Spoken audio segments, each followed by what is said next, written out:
plus de la moitié des pays afro sont enrôlés. Sur cette figure, vous pouvez voir que depuis 2016, nos pays ne cessent de s'enrôler. Et tout dernièrement, en 2020, les nouveau-nés, c'était l'Algérie, le Burundi, le Bénin, le Cameroun et Namibia. Mais il y a encore un nouveau-né qui est né pratiquement officiellement hier. Il n'est pas encore sur la carte, c'est le Togo. Donc, bravo à vous tous qui êtes là et bravo à toutes vos équipes pour ces enregistrements qui ne cessent de se manifester. Alors, chaque année, ça fait la troisième année consécutive, les pays communiquent des informations sur leurs systèmes nationaux de surveillance et la RAM. Et au cours de ces 3 derniers appels à données, voici ce qui a été remarqué.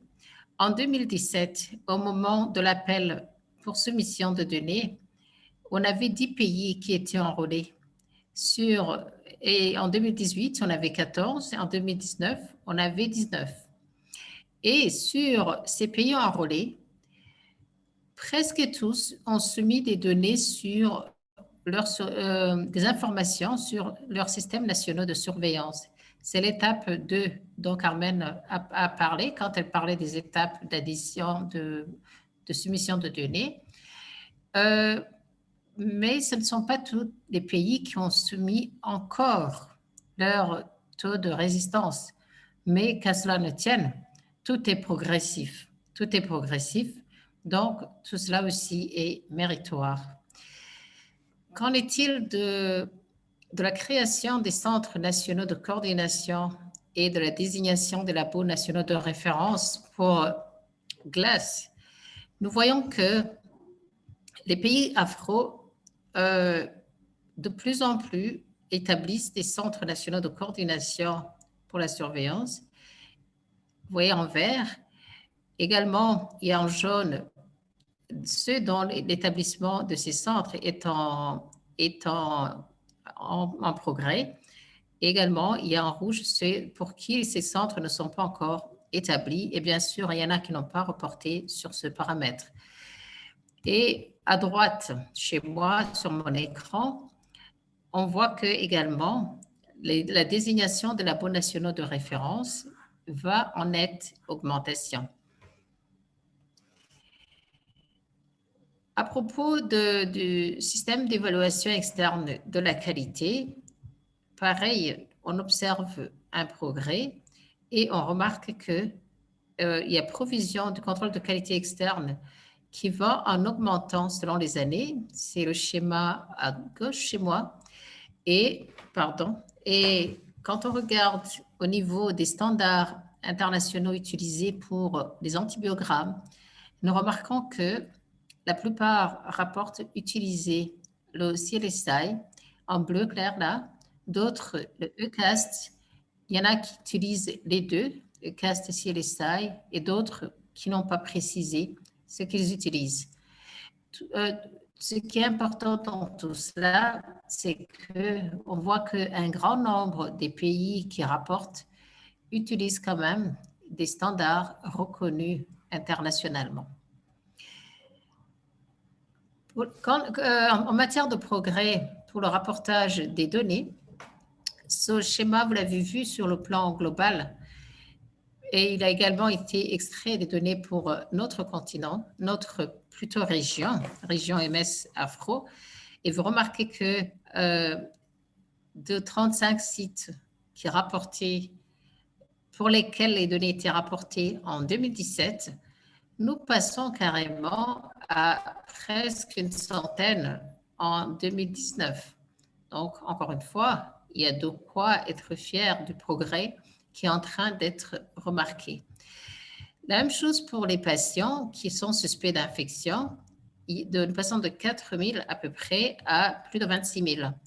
Et vous remarquez qu'il y a des sites qui sont suivis, notamment les infections des septicémies, provenance du sang, les urines, le système gastro-intestinal et les infections sexuellement transmissibles. Voici quelques données pour les infections signalées par agents pathogènes. Nous remarquons que si on suit le même schéma de septicémie, infection urinaire, infection gastro-intestinale, infection génitale, c'est les pathogènes que vous voyez là, c'est, comme vous le savez, les pathogènes qui sont surveillés dans glace. Ce n'est pas tous les pathogènes qui sont rapportés. Donc, vous voyez Acinetobacter, Escherichia coli, Klebsiella pneumoniae, Salmonella, Staph aureus, Streptococcus pneumoniae, etc. Et nous remarquons que, certes, il y a eu beaucoup de patients pour qui des infections ont été reconnues, mais ce ne sont pas tous les échantillons prélevés chez ces patients qui ont eu quand même droit à un antibiogramme. Ça arrive. Mais quand même, il y a un nombre élevé de patients pour qui l'antibiogramme a été fait. Et on a quelques données. Je vous invite à regarder ces données avec précaution, tout en nous félicitant de les avoir. On a quand même des données. Pour certaines années, on a quand même pu travailler sur des données de 2016 à 2018. Pour d'autres, ça a été impossible. Quand on marque c'est 3 pays, 6 pays, 5 pays, c'est les pays pour lesquels les données étaient exploitables et le paramètre pour lesquels les données étaient exploitables. Parfois, le nombre est tellement bas que ce n'est même pas exploitable ou parfois ce n'est même pas signalé. Donc, quand on parle ici, ça a été l'exemple de Staphylococcus méticillino-résistant, qui, oui, on a travaillé sur les données de 3 pays et puis vous observez des grandes variations en matière de résistance. Je vous ai dit, il faut prendre ça avec précaution vu le nombre de pays. Là, on a 6 pays et là, on a 5 pays. Donc, c'est des exemples extraits et sur les 3 années. Alors, pour les Escherichia coli résistants à la ciprofloxacine, là, on remarque des résistances, je dis plus ou moins dans la même rangée, autour de 55%, 72%. Mais encore une fois, comme je l'ai dit tout à l'heure, c'est des données sur 3 pays, 4, mais ça va s'améliorer. Pour les Escherichia coli isolés du sang lors de septicémie, on voit que pour le carbapenem, c'est des taux très bas de résistance. Il faut s'y attendre, mais quand même. Le nombre n'est que 5. Par contre, au niveau des céphalosporines de 3e génération, on voit des taux beaucoup plus élevés dans certains pays. Et pareil, pour les résistances au fluoroquinolone, on remarque quand même qu'il y a des taux élevés allant jusqu'à 80% dans certains pays. Qu'en est-il de Klebsiella pneumoniae isolée du sang? C'est pareil, la résistance carbapenem qui reste encore basse. Mais par contre, les résistances aux céphalosporines de 3e génération qui se montrent élevées, au fluoroquinolone variable, mais avec quand même des seuils atteignant des chiffres assez élevés. Mais encore une fois, je continue à dire que c'est des données sur très peu de pays qui ne font que s'améliorer. Ça, c'est le profil d'Acinetobacter avec les aminoglycosides en violet et les carbapenem en vert. Alors, oui, ces données, nous les avons et nous sommes fiers de ça. Et j'en profite également pour vous féliciter pour tout ce qui est là, pour vous demander aussi de dire au pays que les données commencent à sortir. Les données sortent on en est au 3e rapport et je suis confiante, vous êtes confiante avec moi que ça ne fera que s'améliorer aussi bien en termes de nombre qu'en termes de qualité. Je repasse le micro à Carmen pour parler de l'évolution de Glass depuis son lancement en 2015. Carmen, le micro est à toi. Merci beaucoup. Merci, merci. Et juste pour aussi rejoindre ce que ma collègue vient de dire, je pense que même si les données sont encore limitées, c'est déjà énorme. Le chemin que vous avez fait est énorme et on doit vraiment vous féliciter. Et on sera toujours ensemble avec vous pour la continuation du développement. Bon, et lors de cette continuation, je voudrais juste maintenant parler de l'évolution des glaces et surtout ce nouveau environnement de glace. Le prochain, s'il vous plaît. Prochain diapo, s'il vous plaît. Voilà. Donc, ce diapo, avec ce diapo, on essaye de résumer la structure des glaces en 2020. J'avais dit qu'on a commencé 5 ans, il y a 5 ans, on a commencé juste avec un composant. Mais maintenant, on a d'autres composants bien établis et de nouveaux composants qui sont en train de se développer, qui sont lors d'une phase initiale d'implémentation. Je voudrais surtout mettre un accent sur les composants de données de routine pour la surveillance, puisque ça, c'est la base pour pouvoir vraiment informer d'une façon continue les actions du contrôle de la RAM. Et ceci comprend deux les composants de surveillance des résistances et les composants de surveillance de consommation des antimicrobiens au niveau national. Donc, ces données, ces deux types de données peuvent déjà informer et aider beaucoup pour que les plans d'action nationale puissent être devenus de plus en plus efficaces pour contrôler la femme. Mais il y a aussi d'autres composants importants. Lors du deuxième volet, on appelle les composants pour la surveillance ciblée. Donc, ce sont des problèmes spécifiques de quelques germes ou quelques situations spéciales.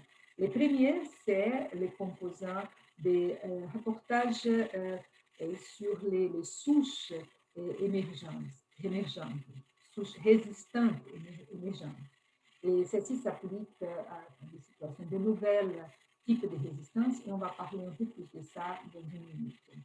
Et là, on a 5 autres composants qui sont encore dans une phase initiale d'implémentation.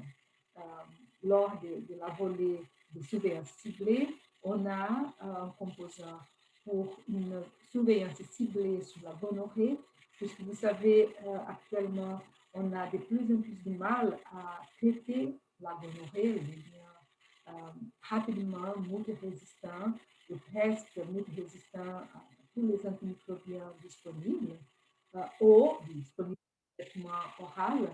Donc, de plus en plus, on a besoin de traitements avec des médications parentérales pour le traitement de la gonorrhée.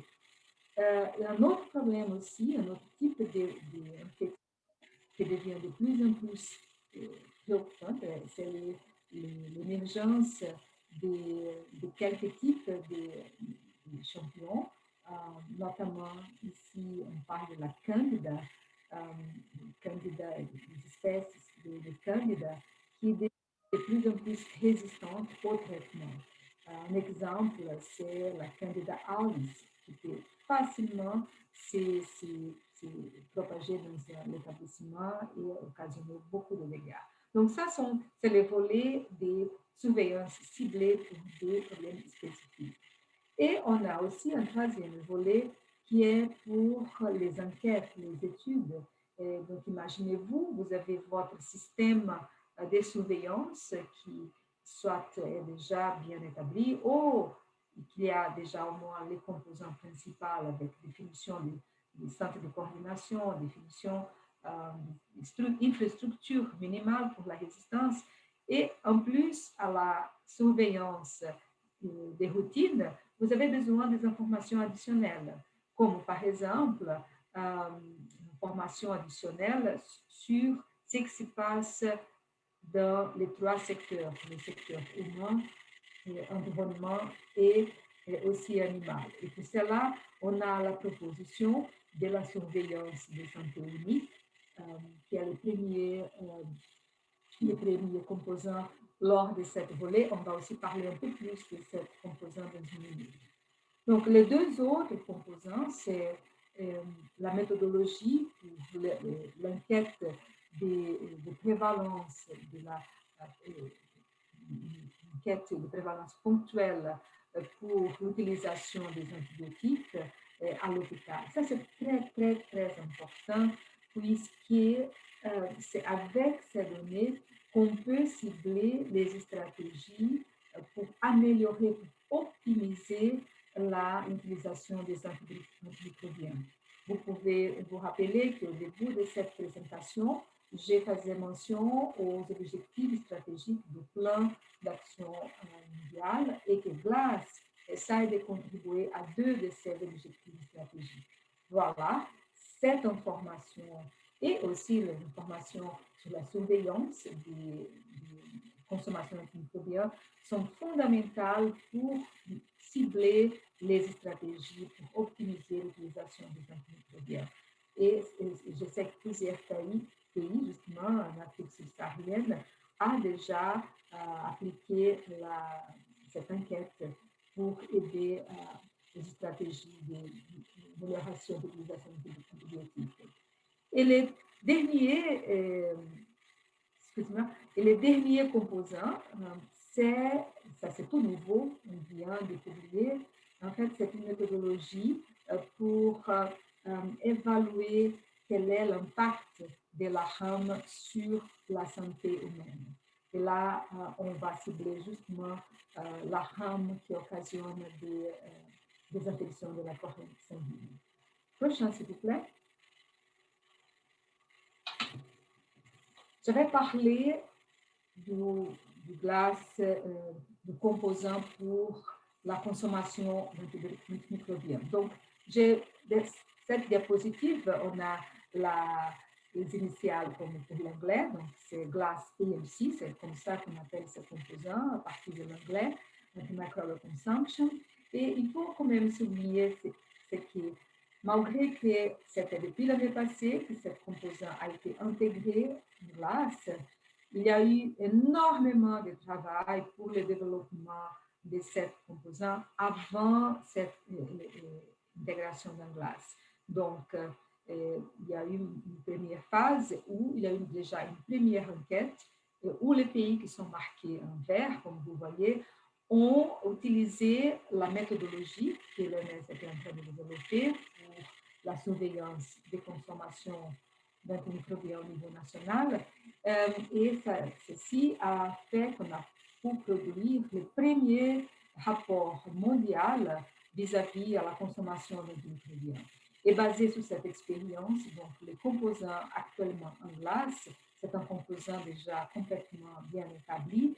Et juste pour faire le top, à partir de la semaine prochaine, on espère déjà ouvrir la première récolte de données à travers les GLAS de ces composants. Donc, pour ceux qui sont déjà engagés pour ces composants, donc on pourra bientôt recueillir vos données. Et pour ceux qui ne le sont pas encore, ça c'est une invitation pour que vous puissiez réfléchir à s'intégrer aussi à ces composants.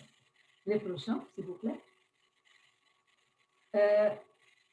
Les composants GLAS-EAR, qui est GLAS Emerging AMR Reporting, en fait, ça c'est rapportage sur les souches résistantes émergentes et ceci vise surtout les phénotypes exceptionnels, des nouveaux génotypes, des résistances associées à des mécanismes qui peuvent avoir un impact important sur la santé publique, ou même des types de germes avec un potentiel élevé de propagation, d'impact sur la santé. Un exemple clair, ce n'est pas une bactérie, c'est un champignon, c'est la Candida auris, qui peut, quand elle se propage dans un établissement de santé, elle peut faire des ravages, même de patients sans comorbidité, si affectés par la Candida auris, ils vont tomber malades et le traitement est très, très difficile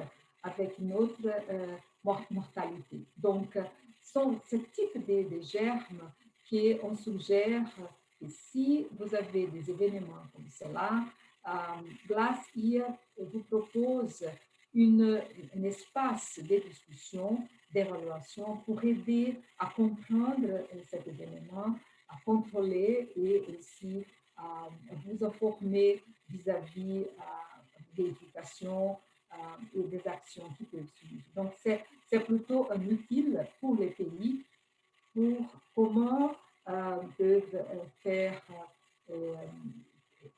face à ce type d'événement. Les prochains, s'il vous plaît. Donc, les nouveaux composants que j'avais aussi mentionnés, qui sont des composants en phase initiale, les documents sont disponibles où vous pouvez regarder en plus de détails dans notre espace Céline, qui est dans cette diapositive. Et d'ailleurs, on va partager avec vous tous les diapositives. Mais j'aimerais faire un focus sur les tricycles, s'il vous plaît, les prochaines diapositives. Voilà. Ça, c'est le modèle de tricycle, est un modèle de surveillance de la résistance avec une approche de santé unique. Et en fait, pourquoi on appelle tricycle?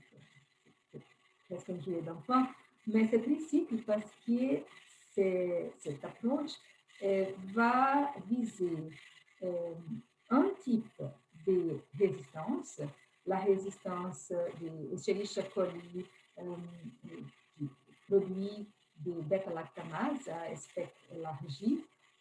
Normalement, ce type de Escherichia coli, ils sont résistants à la céphalosporine de troisième génération.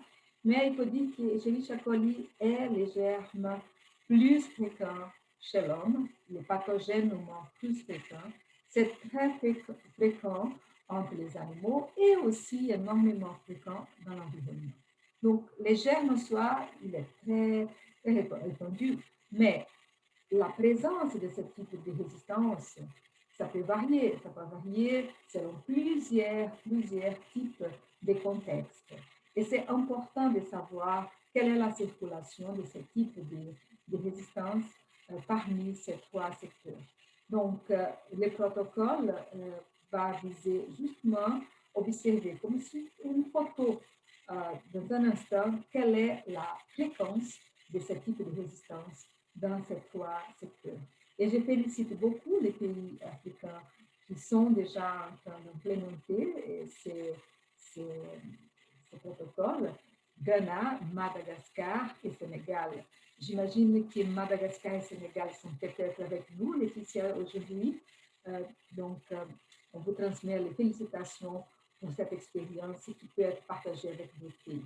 Et, bon, et GLASS travaille, le prochain s'il vous plaît, et toutes ces activités de GLASS, on essaie surtout de donner l'appui technique aux États membres. C'est vrai, c'est un système mondial de surveillance, on récolte des données, mais l'axe central du système mondial GLASS, c'est donner l'appui et promouvoir le développement des surveillances dans tous les pays et d'une façon harmonisée. Donc, il y a plusieurs types d'appui techniques qu'on donne aux États membres, comme à partir des documents techniques, des outils électroniques, des plateformes d'assistance continue, et puis aussi éventuellement même des missions dans les pays avec les trois niveaux, le niveau pays, le niveau régional et le siège. On travaille ensemble quand il y a une demande de comment on peut donner cet appui au pays. Et prochain, s'il vous plaît. Bon, maintenant, déjà pour conclure, j'aimerais parler des limitations. Et c'est clair que tout ceci, dans la théorie, et ça peut paraître très logique, mais il y a des difficultés claires sur le terrain pour générer des données qui soient représentatives, qui soient fiables. Donc, je vous invite à réfléchir sur cette pyramide qui représente les plusieurs étapes, les chemins d'un patient jusqu'à avoir des données. Là, c'est des données de résistance. Il y a d'autres limitations pour les données de surveillance, d'utilisation et consommation. Mais juste pour cette réunion, j'aimerais faire un focus sur les difficultés pour arriver à avoir des données de surveillance de résistance qui soient un peu plus fiables et représentatives. Donc, suivez avec moi cette étape. À partir de la base, imaginez-vous, on a la population qui est à risque pour avoir une infection. Donc, l'individu peut, si a une suspicion d'infection, il doit avoir accès aux soins de santé. Et là, on a un premier problème, parce que même si les patients ont un accès à un établissement de santé, ce n'est pas toujours qu'il a, lui ou elle, ont accès à des tests microbiologiques si nécessaire. Parce que très souvent, les patients doivent payer de sa propre poche, de son propre portefeuille pour les examens. Donc, en arrivant à l'établissement, s'il y a une suspicion d'infection, donc il faut que les prélèvements, l'étape suivante qui est les prélèvements, il faut que ce soit fait d'une façon correcte. Déjà, l'indication doit être appropriée, mais aussi pour faire les prélèvements, si tous les soins ne sont pas faits, donc ce qui se passe, c'est qu'il peut y avoir des contaminations, qui va donner des résultats faux positifs ou même faux négatifs lors de ces prélèvements et acheminement pour le laboratoire. Une fois qu'on arrive au labo avec l'échantillon, si les conditions au labo ne sont pas en ordre pour une évaluation adéquate de cet échantillon, donc on n'aura pas de résultats fiables. Et pour cela, on a clairement besoin de renforcer les capacités des labos cliniques pour qu'ils puissent délivrer ce travail. Et finalement, les données doivent être analysées. Donc, lors de cette analyse, il y a plusieurs types de problèmes qui peuvent arriver d'une telle façon que les données ne sont pas complètes ou même les données ne sont pas représentatives de la population qu'on cible. Parce que déjà, de la base, si seulement les patients qui payent pour l'examen peuvent avoir l'accès à l'examen, donc il y a tous les autres qui n'ont pas eu un échantillon, qu'on ne sait pas du tout quel était le type d'infection, si c'était susceptible ou résistant. Et finalement, ça peut induire à un biais d'une telle façon qu'on peut avoir des taux de résistance vraiment très élevés, juste parce qu'on a juste fait des échantillons des patients qui étaient déjà à risque de germes multirésistants. Donc, tout cela, il faut avoir en tête lorsqu'on interprète les données qu'on a devant nous. Donc, prochain, s'il vous plaît. Donc, pour cette phase de conclusion, ce que je voudrais vous dire, c'est que GLASS est un système qui repose vraiment sur le partage continu de données et sur la collaboration avec plusieurs partenaires et surtout les partenaires dans chaque pays, les prochains. Il y a, prochaine s'il vous plaît,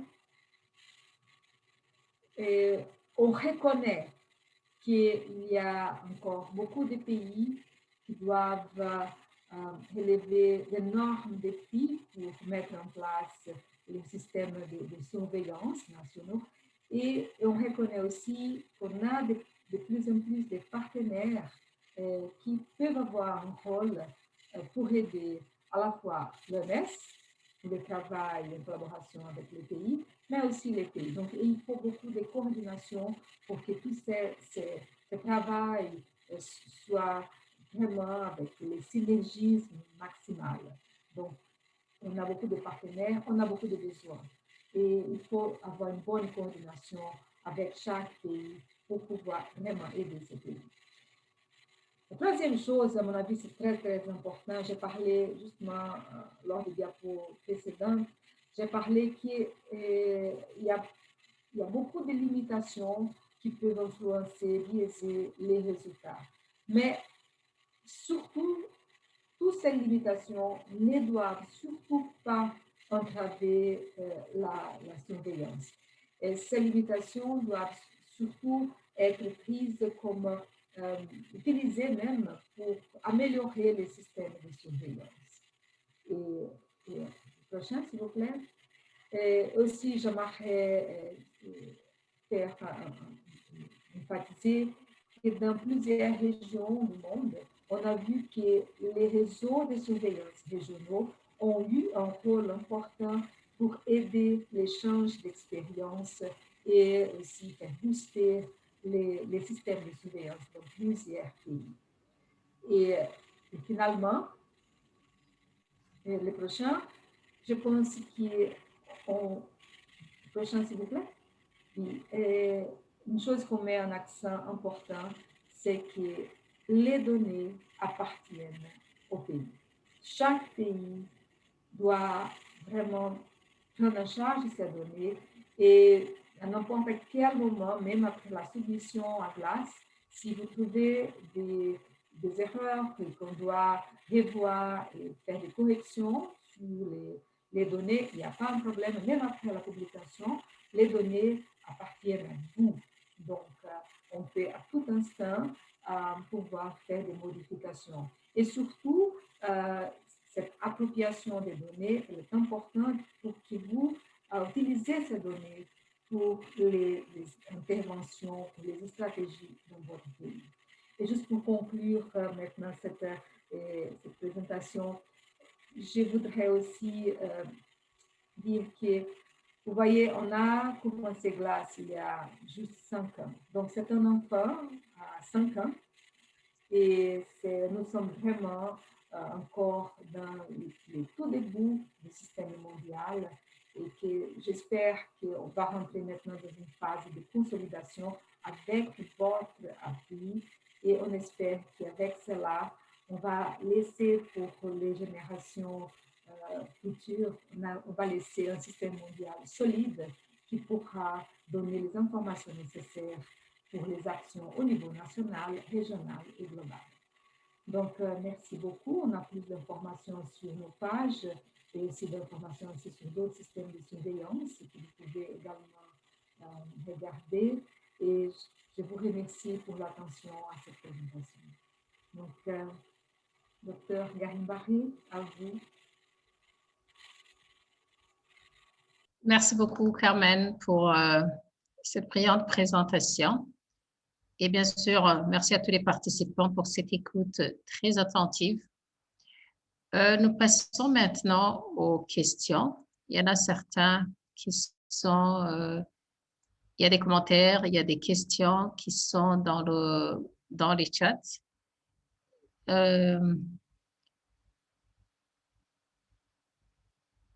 Il y en a qui demandent « How can we shift the language to English ?» Ça, c'est une section purement francophone aujourd'hui. La session en anglais, the English session is finished. It happened in the morning. Now this is the French one, sorry.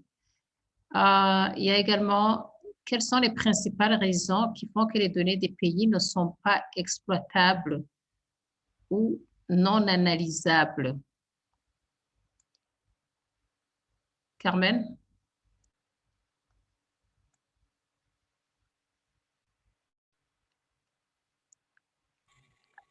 Merci pour la question. Et, en fait, toutes les données peuvent être envoyées à glace. Les données que vous avez, je suis tout à fait d'accord avec Laetitia quand elle disait, même si on est au tout début, on vous félicite pour la capacité de déjà commencer à générer des données et d'envoyer des données. Et si vous avez des problèmes pour faire la transmission des données, on a justement une aide en ligne qui est continue. Cette aide en ligne, elle est faite ici depuis le siège.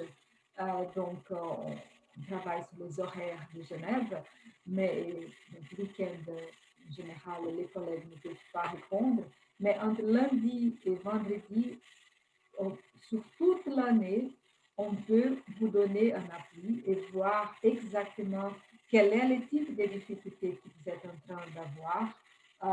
S'il y a des problèmes de les données, il faut dire que quand les pays envoient les données dans la plateforme GLASS, la plateforme elle-même, elle fait plusieurs checks pour voir s'il y a des problèmes dans les données et elle produit un rapport de chaque type de problème et ce rapport est envoyé au pays.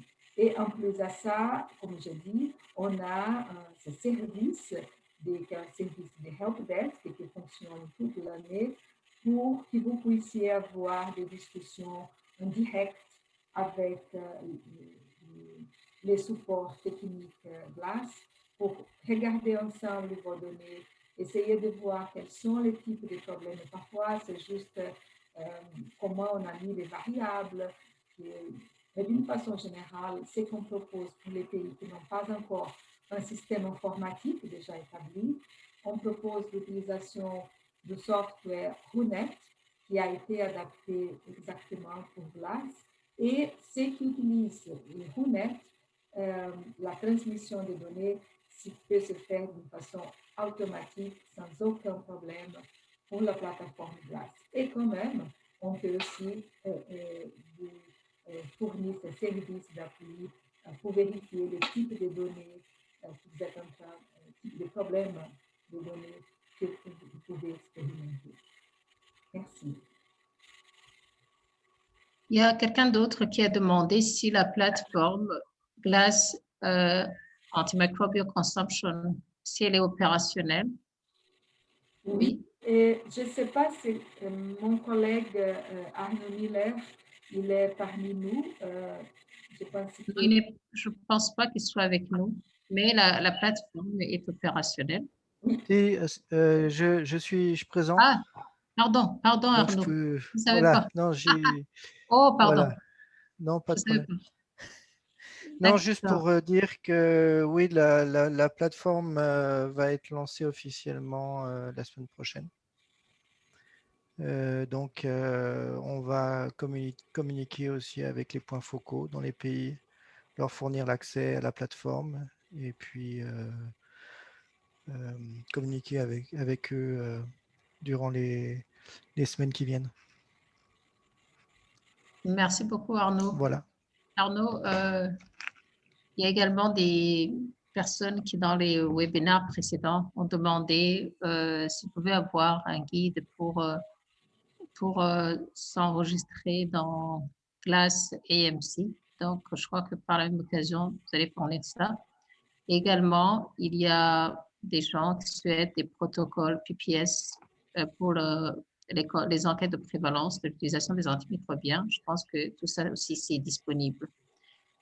Alors, il y a le professeur Telimama qui a demandé quelle est la place du contrôle de qualité des techniques dans la collecte des données ou comment GLASS épure ou appure les données. Comment GLASS appure les données, c'est donc comment GLASS traite les données pour s'assurer des techniques de collecte. Carmen?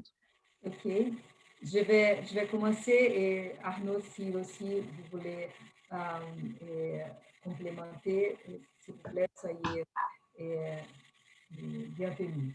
Donc, j'avais déjà dit auparavant que quand les données sont envoyées à GLASS, donc déjà dans les systèmes de la plateforme, il y a plusieurs checks qui sont faits d'une façon automatique vis-à-vis des inconsistances dans les données.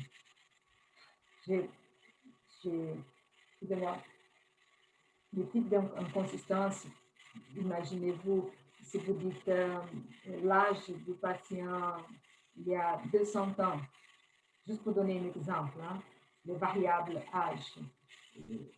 je ne pense pas qu'on a encore des gens qui ont 200 ans, n'est-ce pas? Donc, ça, c'est très évident que c'était une erreur lors les données étaient en train de se faire rentrer. Donc, ce type d'inconsistance, la plateforme détecte et puis, avec ça, on peut discuter avec les pays vis-à-vis aux inconsistances qui ont été vues. Donc, là, c'est d'une façon automatique. Par contre, si par hasard, disons, maintenant je parle des données de résistance, si par hasard, vous avez fait tester une Escherichia coli avec des disques de perfusion qui sont déjà plus adéquats. Et donc, ça veut dire qu'il y a presque plus antimicrobiens dans la concentration du disque et qu'on va mesurer la résistance. Donc, on va voir s'il n'y a pas d'antibiotiques. Donc, c'est clair qu'il n'y aura pas de zone d'inhibition. Et puis, à ce moment-là, la bactérie peut être interprétée comme résistante. Prenons l'exemple, résistante à la céphalosporine. Si c'est un disque de céphalosporine qui est en train d'être testé, et vous allez avoir dans vos données comme c'était OK, Escherichia coli résistante à cette vaccine, par exemple. Et ça, vous avez dans votre base de données, celle-ci va venir à la base de données nationale et ensuite à la base de données GLASS. Ce type de problème de qualité de données, on ne peut pas repérer. On ne peut pas repérer parce que on part du principe que les tests laboratoriels sont faits d'une façon adéquate. OK?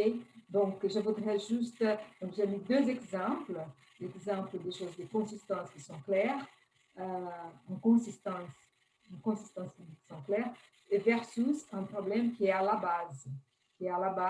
Lorsqu'on va tester la légère. Si le test n'est pas fait d'une façon correcte, ça, on ne peut pas dire, ah non, votre résistance, votre taux de résistance n'est pas correct. Je ne sais pas si la personne se sent répondue, mais s'il vous plaît, sinon je suis heureuse de continuer en donnant plus d'exemples. Merci. Merci Carmen. Il y a également Priska qui a dit, vous avez dit qu'il y a des pays où le tricycle de surveillance a été mis en place et tout se passe bien. Pouvez-vous leur permettre de partager leur expérience? Priska, malheureusement, on ne peut pas faire ça tout de suite. Cependant, à d'autres occasions, ils peuvent partager, tout comme il y a moyen de joindre directement ces pays. Nous pouvons vous donner les adresses. Il y a également Dr Valérie de Madagascar qui dit qu'ils ont eu des résultats très intéressants. Vous pouvez toujours le joindre ou alors, en cas de besoin, une autre réunion peut être organisée, mais malheureusement, aujourd'hui, nous ne pouvons pas partager cette expérience. Par contre, dans le programme, il y a une session prévue sur ça, sur la surveillance One Health. Et nous espérons qu'il y aura peut-être des partages, ne fût-ce que comment ça s'est passé dans les pays. Mais sinon, soyez libres, n'importe qui parmi ces pays qui ont mis en œuvre peut partager l'expérience. Alors, il y a également quelqu'un qui dit, je m'excuse, pour certaines personnes, les noms qui apparaissent, c'est Laetitia, je suis désolée, c'est un problème de technologie. Tout le monde ne s'appelle pas Laetitia, j'aimerais bien, mais ce n'est pas possible. Le projet Tricycle est-il limité aux 3 pays seulement? Alors, pour le moment, il n'est pas limité aux 3 pays, il est en train de s'étendre à d'autres pays. Il y a le Zimbabwe qui a commencé. La Zambie est en cours. Ils sont ils sont en train de mettre en place le système. Il y a le Nigeria qui est intéressé, mais qui n'a pas encore commencé. Il y a également le Burkina Faso qui est en train de faire des réunions là-dessus. Donc, il y a beaucoup de pays qui sont intéressés à mettre en place le tricycle. Et si jamais vous êtes intéressé, n'hésitez pas également à nous communiquer. Nous avons une excellente collègue d'ailleurs à Ouagadougou qui s'appelle le Sobilou, qui est en train d'aider les personnes de Ouagadougou. Et il y a quelqu'un d'autre qui dit, OK, non, ça va, s'il existe des réseaux de surveillance internationaux, comment y adhérer? Réseaux de surveillance internationaux. Carmen, est-ce que c'est par rapport aux réseaux régionaux? Prisca, c'est par rapport aux réseaux régionaux, j'imagine, que Carmen a mentionné. La personne dit, s'il existe des réseaux de surveillance internationaux, comment y adhérer? Comment? Adhérer. Donc, comment faire partie de ces réseaux? Ok.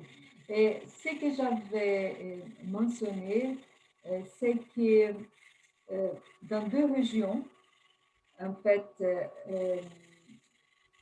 on a des réseaux pour les pays de ces deux régions. Donc, le premier exemple, c'est un réseau de l'Amérique latine. Donc, que les pays sud-américains qui participent. Et c'est un réseau qui a été créé par l'OMS, le bureau de l'OMS des Amériques, avec l'intention de renforcer les labos, les capacités des labos, de la détection de germes, de résistance. Donc, à la base, c'était vraiment un réseau pour les labos. Et ces réseaux, petit à petit, ont beaucoup amélioré les capacités des labos, mais aussi a commencé à servir comme une base pour un réseau de surveillance des résistances. Et bon, il y a des années qu'ils ont ces réseaux, donc les gens se connaissent, ils parlent la même langue, ça devient presque un club d'amis, dans le bon sens, hein, s'il vous plaît. Ce sont des collègues qui se connaissent depuis des années et qui font des échanges d'expériences.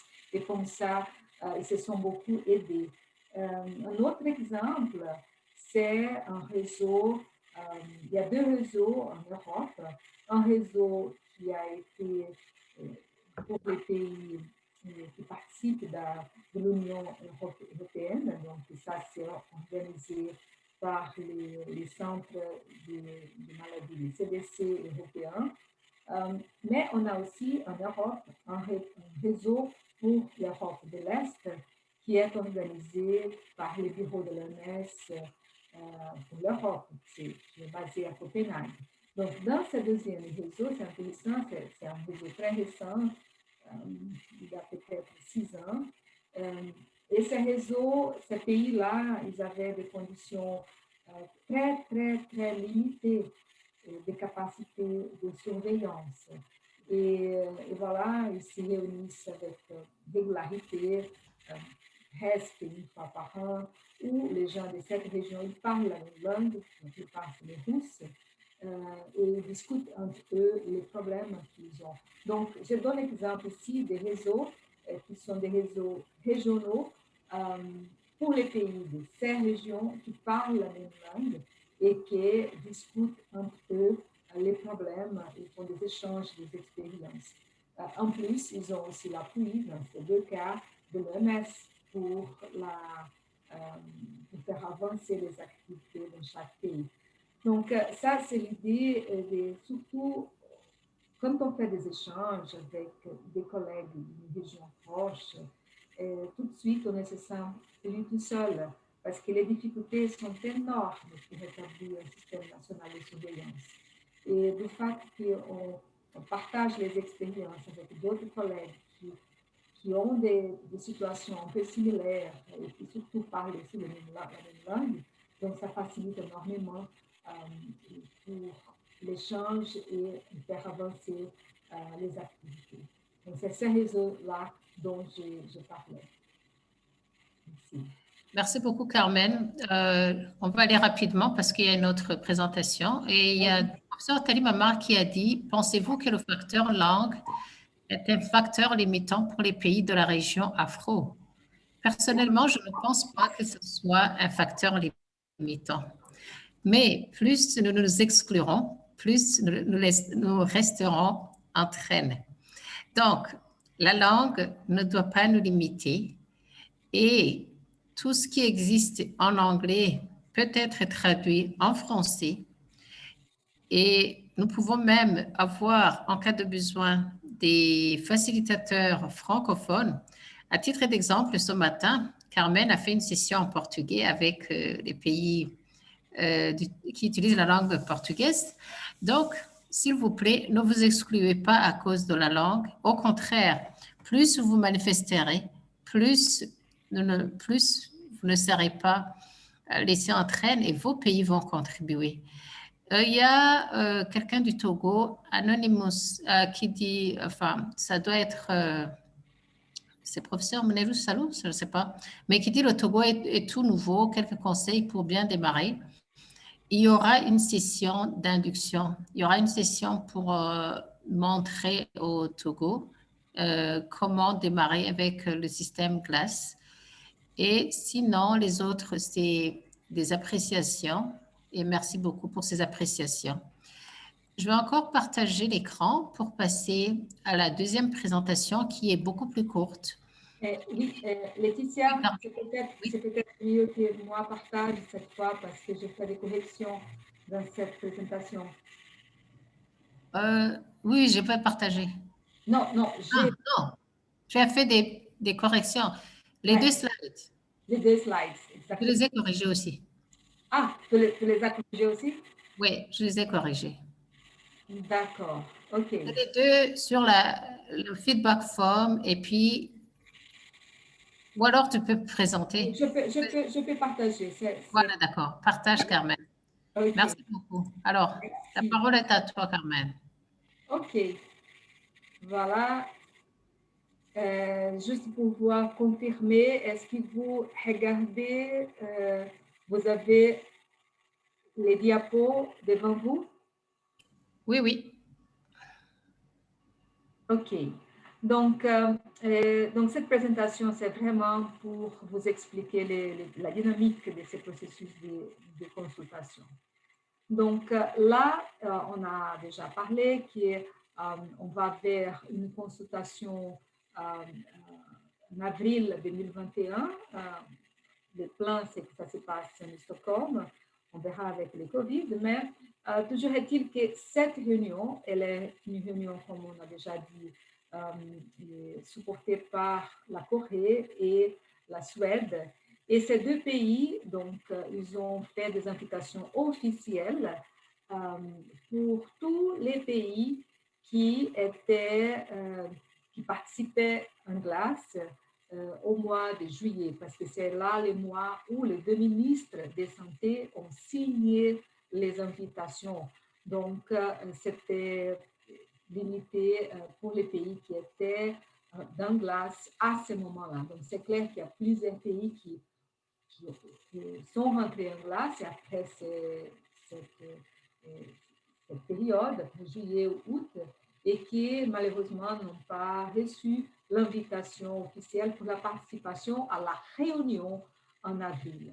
Mais il faut dire que le processus de consultation, en fait, cette consultation en ligne, elle va être vraiment décisive. C'est là où on va avoir les feedbacks des pays pour donc informer les discussions et les directives pour la réunion d'avril 2021. Et cette consultation en ligne, donc on aura en février, octobre et février-mars, l'année prochaine, plusieurs activités, webinaires, analyse des documents glace, etc. Et en mars, on va faire une consolidation de tous les commentaires qui vont se faire lors de ce processus de discussion en ligne pour donc préparer cette synthèse pour la réunion d'avril. Le prochain, Donc, comme j'avais dit, là maintenant, on est dans une phase de révision GLASS et le but de ces consultations, c'est vraiment de faire avancer le développement et la mise en œuvre du système. Et on espère que les discussions techniques en ligne et la réunion de consultation permettront de discuter à large échelle, comme aujourd'hui on a déjà eu. C'est la troisième séance, j'ai compté en tout, on a 91 personnes qui ont participé aujourd'hui à cette discussion et d'informer aussi les prochaines étapes pour le système mondial. Donc, les discussions en ligne, les discussions online, on aura 3 types d'activités pour les discussions online. La première, c'est des webinaires régionaux sur 4 thèmes techniques. Deuxième type d'activité, on va vous demander la revue des 5 documents GLASS et on vous demande que les pays retournent à l'OMS vos suggestions, vos commentaires. Et troisième type d'activité, c'est vis-à-vis à la discussion, un forum de discussion en ligne. Vous avez déjà, aujourd'hui, on a eu plusieurs questions, mais ces questions doivent continuer.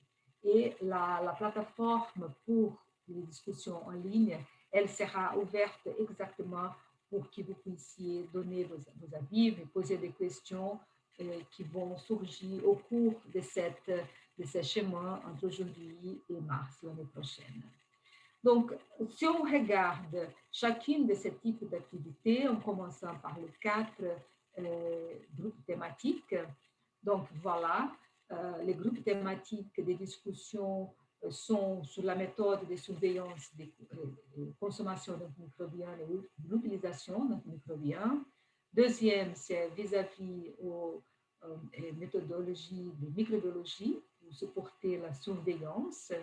Le troisième, c'est vis-à-vis aux méthodes de surveillance de l'ARAM, sont des méthodes plutôt, disons, la partie épidémiologique de la surveillance.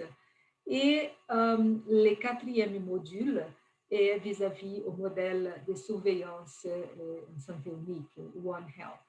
C'est clair que vous avez que dans chacune de ces groupes thématiques, on met un focus sur des sujets ciblés comme c'est marqué dans cette diapositive. Donc, chaque groupe thématique aura toute une série de webinaires que vous avez. Donc, aujourd'hui, c'est plutôt une introduction, mais la discussion, les webinaires pour chaque groupe thématique, en fait, va commencer au mois de novembre. Donc, vous allez avoir du temps de vous enregistrer, de lire les documents et de participer à partir déjà du 5 novembre. On commence par la surveillance de la consommation et l'utilisation d'antimicrobiens. Et 3 topics seront abordés, comme la surveillance de la consommation d'antimicrobiens au niveau national et au niveau des hôpitaux, mais également on va faire discuter les modules GLASS pour la consommation des antimicrobiens et appel annuel pour la solution des données. Donc ça va, pour vous, ça va être le 5 novembre. Et puis on aura 2 séances, en anglais et en français, toujours avec traduction pour le portugais. Le troisième groupe thématique, donc c'est, deuxième groupe thématique, c'est pour les méthodes de microbiologie. Les focus va être sur les bonnes pratiques pour les labos nationaux. Et un deuxième focus, on va mettre sur l'utilisation des méthodes de biologie moléculaire, séquençage, mais aussi des utilisations de diagnostic moléculaire pour la RAM. Et ça va être vers la fin, donc vous allez avoir un petit break de 2 semaines. Fin novembre, on aura les groupes thématiques pour la microbiologie. On continue et en décembre, on aura déjà le 3e groupe thématique qui est un peu plus dense, puisque le premier groupe de webinaires de ces groupes, ça va être pour la discussion du nouveau Manuel Glass. On appelle Glass 2.0 parce que les premiers, c'était 2015. Mais aussi, on va discuter justement quelles sont les nouveautés et surtout pour améliorer la représentativité des données, des stratégies d'échantillonnage. Et après, on aura une deuxième partie de ces blocs pour les méthodes comment appliquer le protocole de mortalité attribué à la RAM. Et également, on va discuter l'application du protocole nouveau de surveillance des infections fongiques invasives. Donc, cette deuxième partie va se faire en janvier. Donc, on aura la première partie en décembre, deuxième en janvier. Et le quatrième bloc, c'est surtout ciblé sur le protocole tricycle et qui va se faire fin janvier. Je peux vous avancer déjà que pour la conférence d'utilisation des analyses métagénomiques, ceci va se faire au mois de février et on espère bientôt définir la date et on va vous informer. Donc là, c'est pour les webinaires, comme j'avais dit, vis-à-vis à la revue des 5 documents Glass. Voilà, ceux-ci sont les 5 documents. Le draft du document, le nouveau manuel 2.0. Ceci n'est pas publié, mais va être disponible, est déjà disponible sur les sites de la consultation online pour vous. Et 4 autres documents qui sont déjà sur le web, mais seront également sur les sites de consultation et qui sont liés à chacun des blocs thématiques que j'ai présentés lors des 2 diapositives précédentes. Mais il faut imaginer que quand on dit on va vous demander un feedback vis-à-vis de ces documents, on va vous demander que ce feedback soit fait d'une façon structurée. Et qu'est-ce que cela veut dire? Voilà, ça c'est un exemple de formulaire pour les feedbacks. Juste pour dire que pour chacune de ces 5 documents, c'est un formulaire très court, pas du tout plus que 10 questions, où vous pouvez donc répondre des oui, non, ou même on ne sait pas, mais également vous avez des espaces pour ajouter des commentaires selon votre avis. Et une première partie de ce formulaire, 3 questions, vis-à-vis surtout à l'utilité, clarté du document, mais aussi on essaye de vous écouter vis-à-vis aux pratiques que vous avez dans votre pays pour quelques points des méthodes appliquées à la surveillance de la RAM. Donc, la deuxième partie, c'est aussi très courte pour qu'il soit faisable. Mais il y a un point que j'aimerais emphasiser.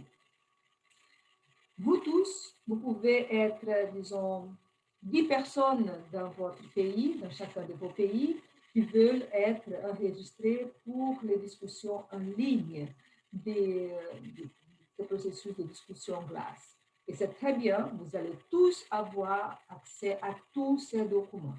Par contre, pour donner le feedback, il faut absolument que vous discutiez entre vous chaque document et aussi les formulaires, les questions, et que vous donc remplissiez pour les réponses, des réponses qui soient des réponses consensuelles entre vous, de telle façon qu'on espère qu'on aura les formulaires, un formulaire par pays pour chaque un des 5 documents Glass. Donc ça, c'est vraiment important et ça donne aussi une opportunité de discussion en groupe entre vous de ces documents Glass et de sujets liés à chacun de ces documents. Donc voilà pour cette deuxième type d'activité. Et la troisième type d'activité, j'ai mentionné, c'est l'activité du forum de discussion.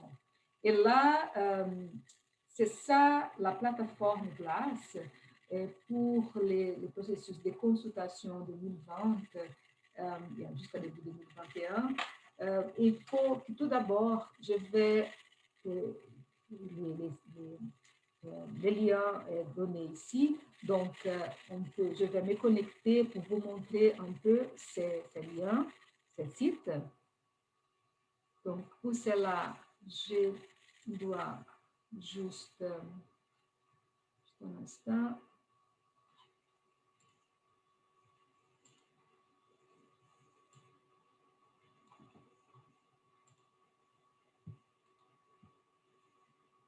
On va connecter.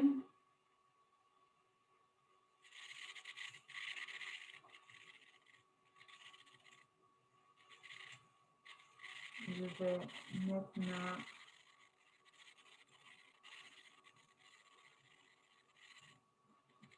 OK.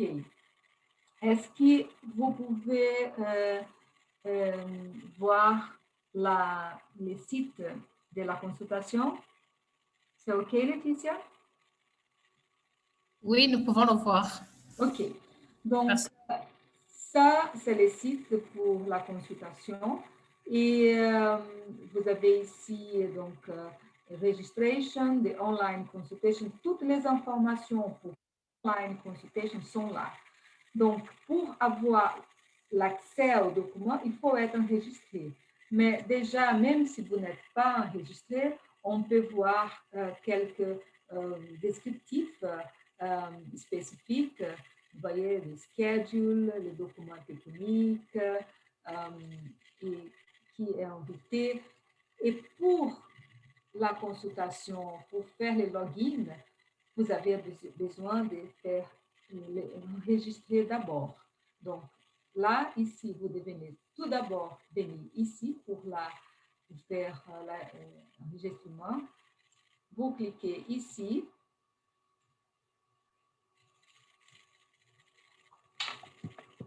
Et puis,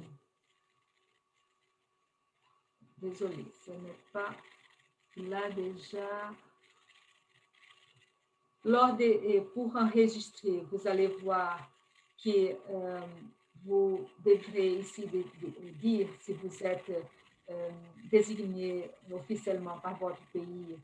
Carmen, Oui, est-ce que vous avez faut continuer à partager? c'est pas partagé?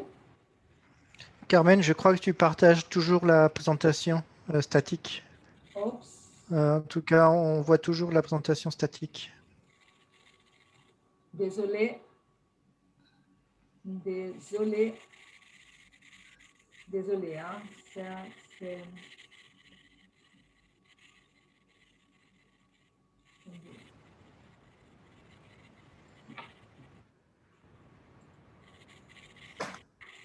Désolé, je vais revenir quelques points en arrière. Home, là j'ai commencé de nouveau à partager.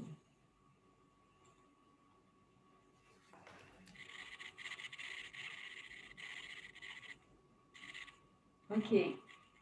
Est-ce que maintenant ça va? Oui. Oui, maintenant tu as partagé le site, oui. C'est Et bon? c'est OK. bon.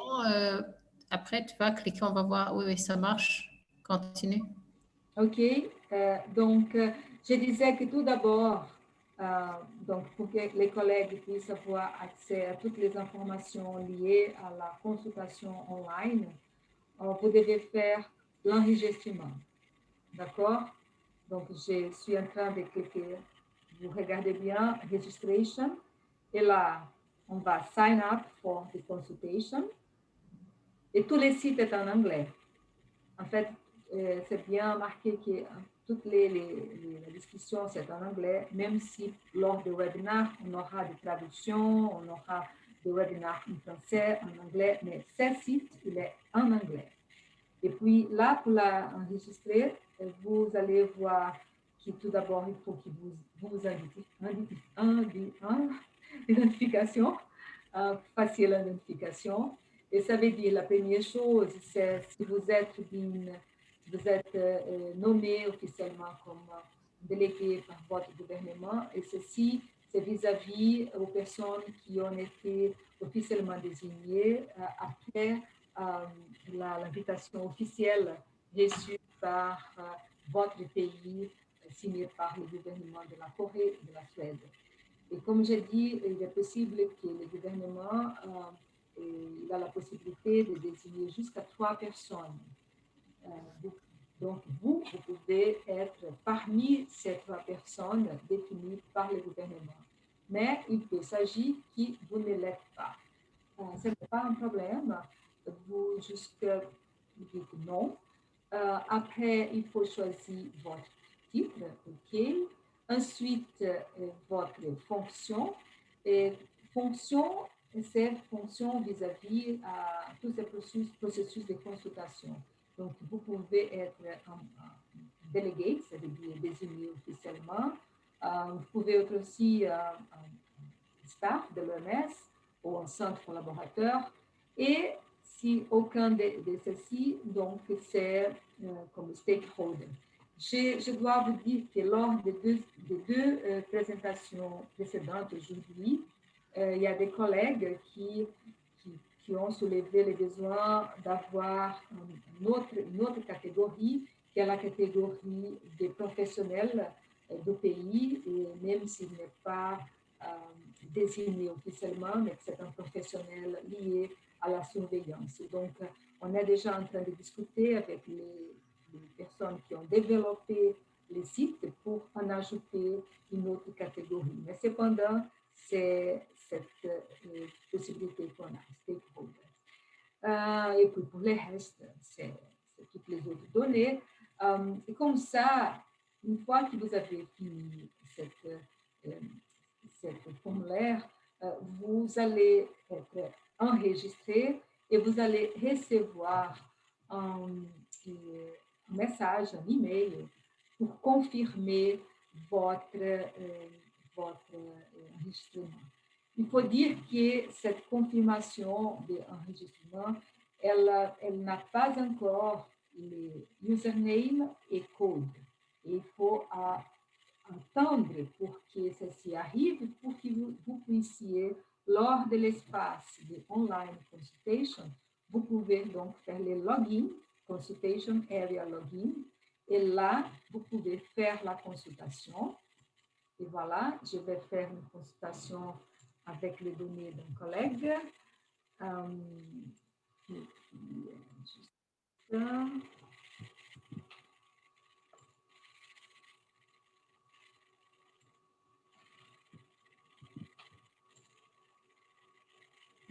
Juste.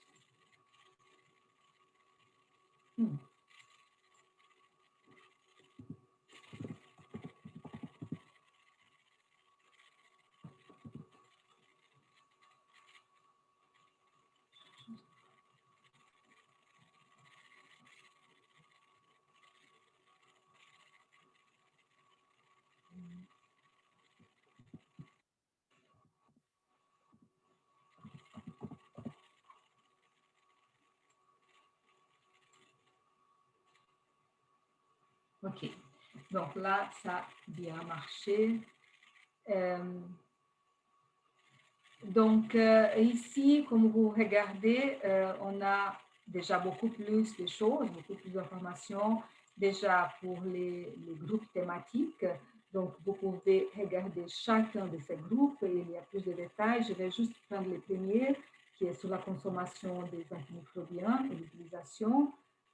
Et là, il y a la description de ces groupes thématiques, aussi les objectifs de la discussion online, ainsi que les documents qui seront le focus de la discussion. Donc, ça, c'est important parce que, par exemple, c'est le premier groupe thématique. Les discussions seront le 5 novembre, mais vous pouvez déjà regarder le matériel. Et aussi, vous avez, pour ces groupes thématiques, vous avez déjà aussi un shortcut pour le Q&A, et aussi les feedbacks, les formulaires de feedback que j'avais montré précédemment. Donc là, on peut revenir. Vous allez aussi, vous pouvez avoir les schedules de tous les webinaires, donc sont là, et puis pour tous les bureaux. Donc ici, pour vous, c'est la colonne des Afro, mais vous pouvez également voir d'autres dates, d'autres webinaires pour d'autres pays. Donc, ce n'est pas limité, vous pouvez accéder à des webinaires qui sont pour d'autres régions. Donc, et là, on a aussi un espace de discussion régionale où on vous invite à aussi faire du networking et aussi apporter des questions qui sont des questions plutôt spécifiques pour votre région. Et là, par exemple, on a déjà un shortcut pour les documents qui vont être, pour lesquels on voudrait avoir votre avis. Donc, tout cela, c'est clair que il faut que vous, tout d'abord, accédez à ces sites, faites l'enregistrement et après, naviguer sur les sites et surtout sur la consultation en ligne. Donc, je m'arrête ici. C'était juste pour vous donner une sens de comment ça fonctionne, cette plateforme, mais c'est surtout l'utilisation qui va vous mettre plus à l'aise et familiariser avec tout ce processus de discussion en ligne. Bon, je m'arrête ici, Laetitia. Merci pour l'attention de vous tous. Je ne sais pas si Arnaud, si j'ai oublié quelque chose. Bon appétit, Laetitia. Oui. Arnaud il a dit qu'il s'absente pour 5 minutes, mais il va revenir certainement. Sinon, c'est ouvert c'est la série des questions. Est-ce qu'il y en a déjà là?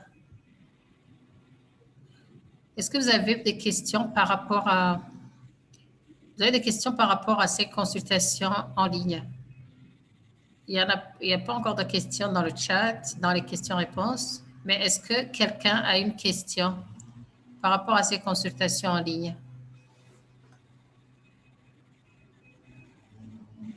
De toute façon, j'imagine que peut-être plus de questions viendront au moment où les collègues vont commencer à accéder au site pour s'enregistrer. Et à ce moment-là, s'il vous plaît, n'hésitez pas de me contacter pour qu'on puisse essayer de vous aider.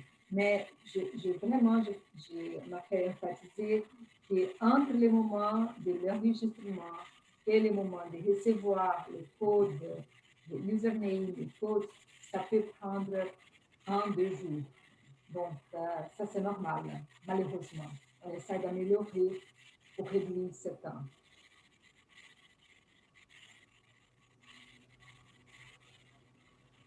D'accord. S'il n'y a pas de questions, encore une fois, merci pour votre participation active. Et nous vous prions de porter le message à ceux qui n'ont pas pu assister. Nous vous enverrons les présentations via les points focaux RAM, les mêmes qui vous ont transmis le link pour vous connecter.